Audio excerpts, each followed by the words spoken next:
हे आहेत संतोष बांगर यांनी हॉटेल मॅनेजमेंटचं शिक्षण घेतल्यानंतर दुबई, इंडिया, अमेरिका अशा देशात 5 स्टार हॉटेलमध्ये शेफ म्हणून काम केले। उत्तम पगार असूनही त्यांचे या कामात मन रमत नव्हते, म्हणून त्यांनी स्वतःचा काहीतरी व्यवसाय असावा यासाठी अनेक ठिकाणी माहिती घेतली। यात त्यांना मशरूम शेतीची माहिती मिळाली। त्यांनी पुणे येथे प्रशिक्षण घेऊन गावाकडे मशरूम शेती सुरू केली। सुरुवातीला अनेक अडचणी आल्या, मात्र संतोष यांनी हार न मानता आपला व्यवसाय असाच जोमात सुरू ठेवला। आज त्यांच्या या व्यवसायातून ते उत्तम प्रकारे भरघोस नफा मिळवत आहेत। यशाला शॉर्टकट नाही। आपल्याला जिंकायचं असेल तर मनावर ठाम राहून कठोर परिश्रम आणि समर्पण आवश्यक आहे, असे ते बोलताना नेहमी सांगतात। नमस्कार, माझे नाव संतोष एकनाथ बांगर, मुक्काम लौकी, पोस्ट कळंब, तालुका आंबेगाव, जिल्हा पुणे। तुम्हाला कसं सुचलं होतं हा व्यवसाय सुरू करायचा? ऍक्च्युली माझं जे बॅकग्राऊंड आहे ते हॉटेल मॅनेजमेंटचं, म्हणजे माझी हॉटेल मॅनेजमेंटची डिग्री झालेली आणि माझं जे प्रोफेशन आहे ते ॲज अ शेफ म्हणून आहे। तर माझा म्हणजे फूडशी संबंध येतो नेहमीप्रमाणे, तर त्यामध्ये आम्ही मशरूम वगैरे पण यूज करायचो। तर तेव्हा मला असं सुचलं की आता जो मशरूमचा जो ट्रेंड येतोय नवीन, की लोकांना अवेअरनेस वगैरे आलेला आहे, मशरूम खाण्याचे फायदे वगैरे भरपूर आहे, तर आपल्याकडे जागा वगैरे पण अवेलेबल होती। तर चला मी पण ठरवलं की आपण पण एक मशरूमचा व्यवसाय सुरू करू शकतो। मग त्याच्यावरती मी रिसर्च वगैरे म्हणजे माहिती वगैरे गोळा करण्याचा स्टार्ट केला आणि त्याच्यानंतर असं वाटलं की आपल्यासाठी योग्य आहे आणि आपण हे करू पण शकतो। कारण मेन मुद्दा असा आहे की मशरूम तुम्ही कल्टिवेट करू शकता, पण ते सेल कुठं करायचं किंवा त्याचं प्रिपरेशन वगैरे कसं करायचं, त्याचे बाय प्रोडक्ट्स वगैरे कसे बनवायचे, हे सगळं थोडंफार नॉलेज असल्यामुळे मी त्याच्यामध्ये उतरलो आणि एक संपूर्ण माहिती गोळा केल्याच्या नंतर माझं असं जाणवलं की हा ठीक आहे, आपण करू शकतो। तेव्हा मी एक डिसिजन घेतला की चलो आपण पण या व्यवसायामध्ये एक म्हणजे सक्सेसफुल होऊ शकतो। त्याच्यानंतर मग मी डिसाईड केलं हा व्यवसाय करण्यासाठी। आता कोणताही व्यवसाय सुरू करायचा म्हटलं तर आधी माहिती घ्यायची असते त्याची, बरोबर? तुम्ही माहिती घेतली होती त्याची? हो, तर मी स्टार्टिंगला म्हणजे आपल्या एरियामध्ये KVK नारंगाव जे आहे तिथं व्हिजिट केली होती। तर तिथल्या सरांनी मला सांगितलं की पुण्यामध्ये जे आपलं BSc ॲग्रिकल्चर कॉलेज आहे तिथं ट्रेनिंग वगैरे प्रशिक्षण वगैरे प्रोव्हाइड केले जातं। मग त्याच्यानंतर मी कॉलेजशी संपर्क साधून त्यांच्याकडनं 1 दिवसीय प्रशिक्षण वगैरे घेतलं होतं आणि मग त्याच्यानंतर मी आल्यानंतर माझा सेटअप वगैरे चालू केला। असं आता जे मशरूम आहे त्याची लागवड कशी केली जाते? मशरूमची जी लागवड आहे म्हणजे प्रथमतः तुम्हाला मेन मशरूमच्या बिझनेसमध्ये जे लागतं ते भूस लागतं। तर तुमच्या एरियामध्ये म्हणजे लोकली काय अवेलेबल आहे, म्हणजे तुम्ही सोयाबीनचा पण भुसा घेऊ शकता, गव्हाचा पण घेऊ शकता किंवा राईस जो पेडी स्ट्रॉ येतो तो पण घेऊ शकता। तर तुम्हाला काय अवेलेबल वाटतं इझिली ते तुम्ही पहिलं सिलेक्ट करा आणि त्याच्यानंतर तो वर्षभर पुरेल असा एक साठवणूक करून ठेवा। त्याच्यानंतर जी लागवडीची पद्धत आहे तर तो भुसा जो आहे तो न भिजलेला असावा, कारण तो एकदा भिजला का तो वापर करता येत नाही आपल्याला। तर जे प्रथमतः आपल्याला जो भुसा आहे तो निर्जंतुक करून घ्यावा लागतो। तर निर्जंतुक करण्याच्या 2 पद्धती आहे, म्हणजे एक ऑर्गॅनिक पद्धतीने करू शकतो किंवा केमिकल पद्धतीने करू शकतो। तर नॉर्मली आपण जे आहे काय करतो, केमिकल पद्धतीने करतो। तर त्याच्यामध्ये फॉर्मेलिन 22 यूज करून पूर्णपणे भुसा निर्जंतुक करून घ्यावा लागतो। त्याच्यानंतर त्याला साधारणतः एक 15 ते 18 तासापर्यंत भिजत ठेवावा लागतो। त्याच्यानंतर त्याच्यामधलं पूर्णपणे पाणी निथळून घ्यावं लागतं, म्हणजे मॉइश्चर पूर्णपणे काढून घ्यावं लागतं। त्याच्यामध्ये एक 7 ते 8 तासामध्ये, म्हणजे डिपेंड्स आहे ते पण बाहेरचं वातावरण कसं आहे त्याच्यावरती डिपेंड आहे। त्याच्यानंतर त्याच्यामध्ये पाण्याचा पूर्णपणे निचरा काढून घ्यावा लागतो आणि त्याच्यानंतर पूर्णपणे फ्लोअरवरती तो भुसा पसरत ठेवायचा सुकण्यासाठी। आणि भुसा भरण्यासाठी योग्य आहे की नाही हे कसं ओळखायचं आपण, तर भुसा असा हातामध्ये घ्यायचा आणि असं हे करायचे, दाबायचे, तर त्याच्यामधून पाणी वगैरे निथळलं नाही पाहिजे, फक्त हाताला नॉर्मल ओलावा लागला पाहिजे। त्यावेळेस असं होईल, त्यावेळेस भुसा बेड भरण्या योग्य आहे हे समजलं जातं आपल्याला। त्याच्यानंतर स्पॉन सिलेक्शन, म्हणजे स्पॉन कसे सिलेक्ट करायचे, तर स्पॉनची जी बॅग असते ती पूर्णपणे व्हाईट पाहिजे, त्याच्यावरती ना की कोणता येल्लो, ग्रीन, ब्लॅक असे डॉट वगैरे नकोय, कारण ते मोल्ड्स असतात। ते जर यूज केलं आपण बेड भरण्यासाठी स्पॉन, तर पूर्णपणे बॅग खराब होऊ शकते। तर त्याच्यासाठी पूर्णपणे व्हाईट मायसेलियम रन झालेल्या बॅग निवडायचे असतात बेड भरण्यासाठी. त्याच्यानंतर हे पूर्णपणे तुमच्यावरती डिपेंड आहे, तुम्हाला 5 किलोची बॅग भरायची का 10 किलोची बॅग भरायची. जर तुम्ही 5 किलोची बॅग भरणार असाल तर तिला स्टरिलाइज करून घ्यायचं, म्हणजे नॉर्मल फॉर्मेलिनच्या पाण्यामध्ये ड्रॉप करून घ्यायची. म्हणजे 1 लिटर पाण्यामध्ये 2-3 ड्रॉप फॉर्मेलिन टाकले, त्याच्यामधून निर्जंतुकी करून काढून घ्यायची आणि त्याच्यानंतर 5 लेअर मध्ये बॅग फिल करायची. म्हणजे खालच्या लेअरला स्पॉन, त्याच्यावरती भुसा, परत स्पॉनचे लेअर, त्याच्यानंतर भुसा, असे 5 लेअर हे करायचे आणि त्याच्यानंतर पूर्णपणे टाईट पॅक करून लब्बरनी बॅग टाईट करून घ्यायचे. आणि त्याच्यानंतर साधारणतः 30 ते 40 होल मारायचे. तर ते होल कशासाठी? हवा पास होण्यासाठी, म्हणजे व्हेंटिलेशन साठी. कारण का जर होल वगैरे मारले नाही तर भुसा पूर्णपणे सडून जाईल. तर तुम्ही टाचणीने पण मारू शकता किंवा दामनाने पण मारू शकता. दामनाने मारला तर त्याला कापूस वगैरे, कॉटन वगैरे लावून ते पॅक करून घ्यायचं. कारण जर मोठे होल वगैरे ठेवले तर जे फ्लाईज वगैरे असतात ते आतमध्ये एंटर करतात आणि मग त्याच्यापासून किडीचा प्रादुर्भाव वगैरे होतो, लार्वा वगैरे क्रिएट होतो. तर तेवढी एक लागवडीची पद्धत आहे, म्हणजे बेड वगैरे रेडी करू शकतो. आता आपण जे मशरूम लावतो ते किती दिवसांनी तयार होतं काढणीसाठी?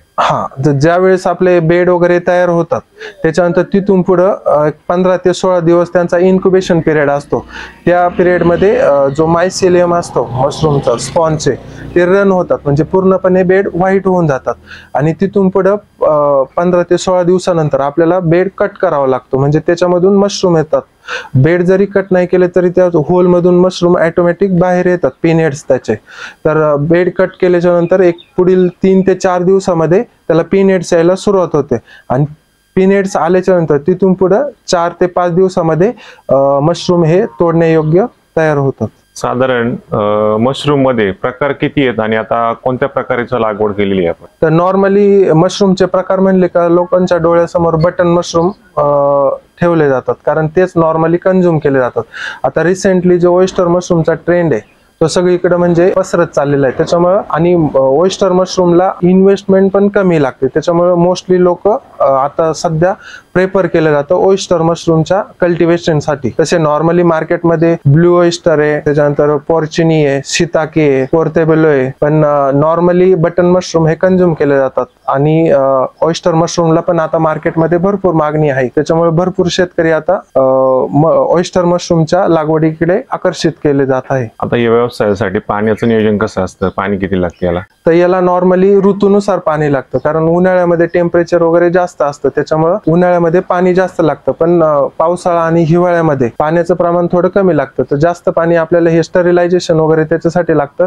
आणि त्याच्यानंतर प्रोडक्शन रूम मध्ये पावसाळा आणि हिवाळ्यामध्ये 2 वेळा स्प्रे वगैरे करावा लागतो आपल्याला पाण्याचा बेडवरती.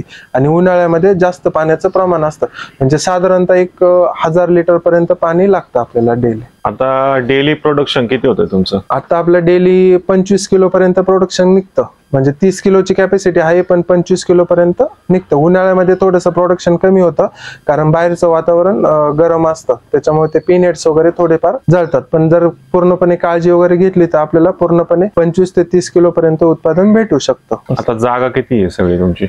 टोटल पूर्ण शेड आहे 20 बाय 50 आहे, म्हणजे 1000 स्क्वेअर फूट मध्ये प्रोडक्शन एरिया आहे. आणि बाकीचं स्ट्रॉ वगैरे स्टॉक करण्यासाठी किंवा स्टरिलायझेशन साठी किंवा बेड फिलिंग साठी, कटिंग, पॅकिंग, म्हणजे पॅकिंग वगैरे सेल करण्यासाठी जो आहे तो एरिया वेगळा. म्हणजे असं साधारणतः 2000 स्क्वेअर फूट मध्ये आपला पूर्ण प्रोजेक्ट आहे. आता मशरूम साठी विशेष काही काळजी घ्यावी लागते याच्यासाठी? मशरूम साठी विशेष काळजी म्हणजे जे बेड फिलिंग वगैरे करतो आपण त्यावेळेस तो भुसा वगैरे प्रॉपर जर मॉइश्चर वगैरे कंटेन असेल त्याच्यामध्ये, म्हणजे जसं पाहिजे आपल्याला ड्राय वगैरे त्याप्रमाणे असेल तर बेड खराब होण्याचं प्रमाण भरपूर प्रमाणात कमी होतं. आणि दुसरी गोष्ट आपल्या शेड मध्ये हायजीन वगैरे मेंटेन करायची, म्हणजे बाहेरून कोणी व्हिजिटर्स वगैरे आले तर त्यांना नीट अँड क्लीन हात वगैरे स्वच्छ धुवून वगैरे यायला सांगायचे आतमध्ये. आणि बाकीच्या गोष्टी वगैरे स्टिकी पॅड्स वगैरे लावायचे, म्हणजे अनवॉन्टेड जे फ्लाईज वगैरे असतात ते वेळोवेळी कव्हर होऊन जातात त्यांना चिटकून वगैरे. बस एवढंच आहे. बाकीचे म्हणजे ब्लॅक मोल्ड, ग्रीन मोल्ड वगैरे येतो, तो पण कशामुळे येतो? जर अनवॉन्टेड बाहेरून काही आलं, म्हणजे तुमच्या भुशामधून आलं, तुम्ही प्रॉपर स्टरिलायझेशन वगैरे नाही केलं किंवा स्पॉन मधून वगैरे आले, प्रॉपर त्याची जी क्वालिटी ती चेक नाही केली तर त्यामुळे येतं. आणि दुसरी गोष्ट आठवड्यातनं एकदा नीम ऑइल वगैरे मारायचं शेड मध्ये, प्रॉपर म्हणजे महिन्याला 4 वेळा मारलं तरी काही प्रॉब्लेम होत नाही. आणि स्टिकी पॅड हा एक सोपा उपाय आहे त्याच्यावरती, म्हणजे फ्लाईज वगैरे किंवा त्याच्या पुढची जी स्टेप आहे किडे वगैरे होण्याची ती होत नाही. आणि बाहेरच्या वातावरणाचा काय परिणाम होतो याच्यावर? बाहेरच्या वातावरणाचा मोस्टली प्रॉब्लेम होतो तो उन्हाळ्यामध्ये, कारण बाहेरचं टेम्परेचर हाय असतं आणि आपल्याला लागतो थंडावा, आणि सकाळ संध्याकाळ आपल्याला फ्रेश एअर वगैरे पण द्यावं लागते. फक्त तेवढी काळजी घ्यायची उन्हाळ्यामध्ये का डायरेक्टली हीट वगैरे आतमध्ये पास नाही झाली पाहिजे बस. आणि पावसाळा आणि हिवाळ्यामध्ये वातावरण पोषक असतं मशरूम साठी, त्याच्यामुळे ऋतूमध्ये काही एवढा प्रॉब्लेम येत नाही. आता मशरूम खाल्ल्याने काय काय फायदे होतात शरीराला? मशरूम खाण्याचे फायदे म्हणजे हे हाय कंटेंट आहे प्रोटीन मध्ये, त्याच्यामध्ये वेगवेगळे न्यूट्रिएंट पण आहे. हे कोलेस्ट्रॉल वगैरे रिड्यूस करतं आणि ऍज अ प्रोटीनचा एक सोर्स म्हणून याच्याकडे बघितलं जातं. आता सध्याचं मार्केट कुठं उपलब्ध आहे? मार्केट म्हणजे सध्या तरी ऑनलाईन प्लॅटफॉर्मवरती किंवा जरी डायरेक्टली जरी तुम्ही मार्केटमध्ये गेले आणि त्यांना पण म्हणजे व्यापारी लोक वगैरे असतात, किंवा आता आम्ही जे आहे ते जे ऑनलाईन प्लॅटफॉर्म आहे मॉल्स वगैरे, फूड मॉल्स वगैरे, व्हेजिटेबलचे मॉल्स वगैरे आहेत, त्यांना सप्लाय करतो. म्हणजे किसान कनेक्ट झालं, अमेझॉन वगैरे झालं, त्यांना डायरेक्टली आम्ही इथून सेल करतो. मग ते नंतर मेट्रो सिटीज मध्ये जाऊन कस्टमरला डिस्ट्रीब्युट होतात. आता रेट काय चालू आहे सध्या? सध्याचा रेट आहे 150 ते 180 रुपये केजी पर्यंत रेट आहे मार्केटमध्ये. आणि जसं तुम्ही मेट्रो सिटीज मध्ये वगैरे गेले तो 180 to 200 पर्यंत रेट भेटतो आपल्याला. आणि ड्रायचा साधारणतः 1000 ते 1500 रुपीज केजी पर्यंत भेटतो रेट आपल्याला. साधारण हा व्यवसाय सुरू करण्यासाठी भांडवल किती लागतं? हे पण डिपेंड आहे तुमच्यावरती, तुम्हाला किती मोठा व्यवसाय करायचा आणि किती किलोचं प्रोडक्शन काढायचं डेली, त्याच्यावरती डिपेंड आहे. तर आपला जो आहे 1000 स्क्वेअर फूट मध्ये प्रोडक्शन आहे आणि बाकीचा एरिया जो आहे 1000 स्क्वेअर, म्हणजे टोटल 2000 स्क्वेअर एरिया आहे. तर साधारणतः तुम्हाला एक 7 ते 8 लाखापर्यंत खर्च येतो पूर्णपणे प्रॉपर सेटअप करण्यासाठी. आणि याच्यासाठी काही शासनाच्या योजना आहेत का? हा, योजना आहेत, एक 7 ते 8 योजना आहेत. पण त्याच्यामध्ये आपण कोणत्या कॅटेगरीमध्ये बसतोय हे आपण पूर्णपणे आपल्या जे तालुका लेवलला अधिकारी वगैरे असतात त्यांच्याशी बसून तुम्ही आपल्याला अनुदान वगैरे घेऊ शकता. म्हणजे खादी ग्राम उद्योग आहे, प्रधानमंत्री आहे, त्याच्यानंतर नाबार्ड आहे, अण्णासाहेब पाटील आहे, त्यांच्या थ्रू आपल्याला भेटतात. वेगवेगळ्या प्रोसेसिंग साठी वगैरे अनुदान वगैरे शासनाकडनं प्रोव्हाइड केलं जातं. 35 ते 40% अनुदान आहे.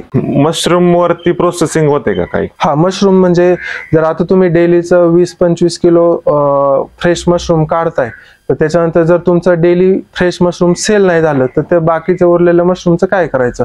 तर तुम्ही ड्राय करून ड्राय फॉर्म मध्ये पण विकू शकता किंवा त्याची पावडर वगैरे बनवून त्याच्यापासून वेगवेगळे बाय प्रोडक्ट्स वगैरे बनवू शकता.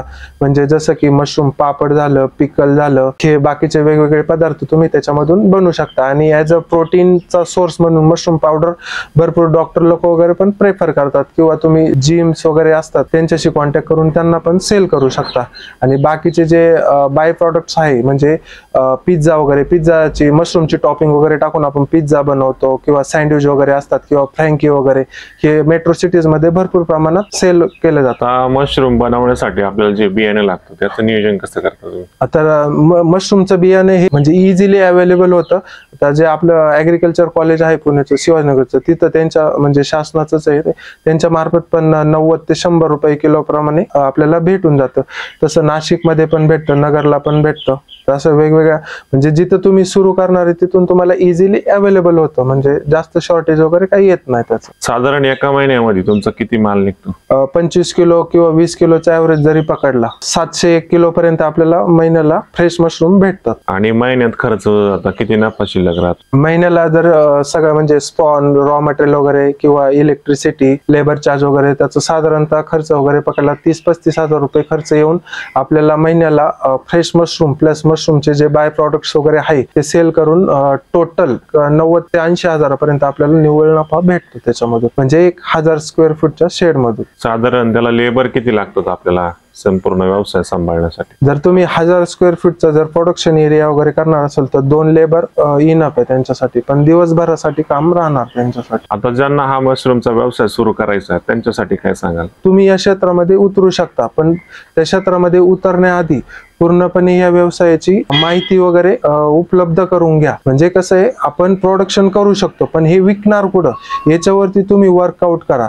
पूर्णपणे याचं मार्केट कुठे आहे, कोणत्या पद्धतीने हे विकलं जातं किंवा खाल्लं जातं, कोणत्या कोणत्या म्हणजे सेक्शन्स मध्ये हे विभागलेलं आहे, म्हणजे तुम्ही रिटेलर, होलसेलर वगैरे यांच्याप्रमाणे तिथं जाऊन मार्केटची पूर्णपणे चौकशी करा आणि त्याच्यानंतर ह्या क्षेत्रामध्ये उतरा. आता कसं आहे, प्रोडक्शन वगैरे आपण इझिली घेऊ शकतो, तुम्ही एकदा फेल व्हाल, दोनदा फेल व्हाल, पण मेन मार्केट जे आहे सेल कुठं करणार याचा पूर्णपणे अभ्यास करा आणि मग नंतरून ह्या क्षेत्रामध्ये उतरा तुम्ही. धन्यवाद.